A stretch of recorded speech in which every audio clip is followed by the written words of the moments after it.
നമസ്കാരം.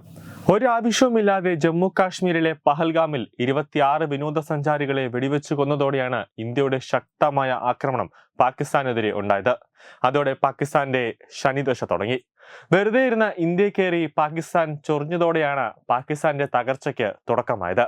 നിലവിൽ ഇന്ത്യ സിന്ധു നദീജല കരാർ റദ്ദാക്കിയതോടെ പാകിസ്ഥാനിലേക്ക് ഒരു തുള്ളി വെള്ളം തരില്ല എന്ന നിലയിലേക്ക് ഇന്ത്യ എത്തിയതോടെ പട്ടിണിയുടെയും വരൾച്ചയുടെയും ആക്കം പാകിസ്ഥാനിൽ ഇപ്പോൾ നല്ലപോലെ അറിയുന്നുണ്ട്. പാകിസ്ഥാൻ എന്ന് തീവ്രവാദത്തെ നിരോധിക്കുന്നുവോ, പാകിസ്ഥാൻ എന്ന് തീവ്രവാദത്തെ തള്ളിപ്പറയുന്നുവോ, അന്ന് ഇന്ത്യ പാകിസ്ഥാന് വെള്ളം തരുമെന്ന് കേന്ദ്ര സർക്കാർ വ്യക്തമായി പാകിസ്ഥാനെ അറിയിച്ചിരിക്കുകയാണ്. നിലവിൽ പാകിസ്ഥാനിൽ രൂക്ഷമായ ഭക്ഷ്യക്ഷാമമെന്നാണ് റിപ്പോർട്ടുകൾ പുറത്തുവരുന്നത്. 2024 നവംബർ മുതൽ 2025 മാർച്ച് വരെ പാകിസ്ഥാനിൽ ഉയർന്ന തോതിലുള്ള ഭക്ഷ്യ അരക്ഷിതാവസ്ഥ ഉണ്ടായിരുന്നുവെന്ന് ഭക്ഷ്യ കാർഷിക സംഘടനയുടെ റിപ്പോർട്ടുകൾ വ്യക്തമാക്കുന്നുണ്ട്. 11 ദശലക്ഷം ആളുകൾ അരക്ഷിതാവസ്ഥ നേരിടേണ്ടി വരുമെന്ന് പ്രതീക്ഷിക്കുന്നതായി ഡോൺ ഞായറാഴ്ച റിപ്പോർട്ട് ചെയ്തിട്ടുണ്ട്. UN പുറത്തിറക്കിയ ഭക്ഷ്യ കാർഷിക സംഘടനയുടെ FAO 2025 ഭക്ഷ്യ പ്രതിസന്ധികളെ കുറിച്ചുള്ള ആഗോള റിപ്പോർട്ട് അനുസരിച്ച് ബലൂചിസ്ഥാൻ, സിഡ്, അതോടൊപ്പം തന്നെ ഖൈബർ പക്തുൻഖ്വ എന്നിവിടങ്ങളിലെ വെള്ളപ്പൊക്കം ബാധിച്ച 68 ഗ്രാമീണ ജില്ലകളിലായി 11 ദശലക്ഷം ആളുകൾ അരിശിതാവസ്ഥയിലാണെന്നാണ് പറയുന്നത്. ഇതിൽ അടിയന്തരാവസ്ഥയിലുള്ള 1.7 ദശലക്ഷം ആളുകൾ ഉൾപ്പെടുന്നുണ്ട്.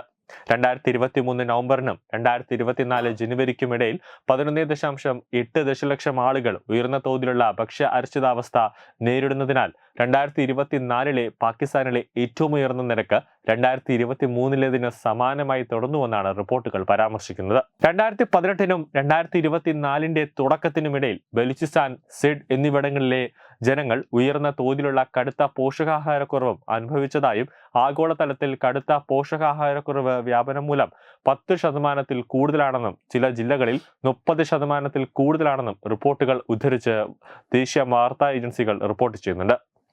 2025 കാലാവസ്ഥാ ആഘാതങ്ങളും രൂക്ഷമായ ഭക്ഷ്യ അരക്ഷിതാവസ്ഥയും ഇതിനകം തന്നെ ഉയർന്ന തോതിലുള്ള പോഷകാഹാരക്കുറവിന്റെ അളവ് കൂടുതൽ വഷളാക്കി.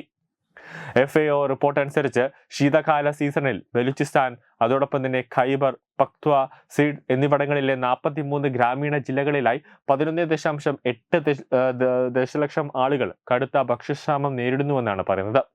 2023 മാർച്ചിലും 2024 ജനുവരിയിലും 6 മുതൽ 59 മാസം വരെ പ്രായമുള്ള 2.1 ദശലക്ഷം കുട്ടികളെ രൂക്ഷമായ പോഷകാഹാരക്കുറവ് ബാധിച്ചതായി റിപ്പോർട്ട് പറയുന്നുണ്ട്.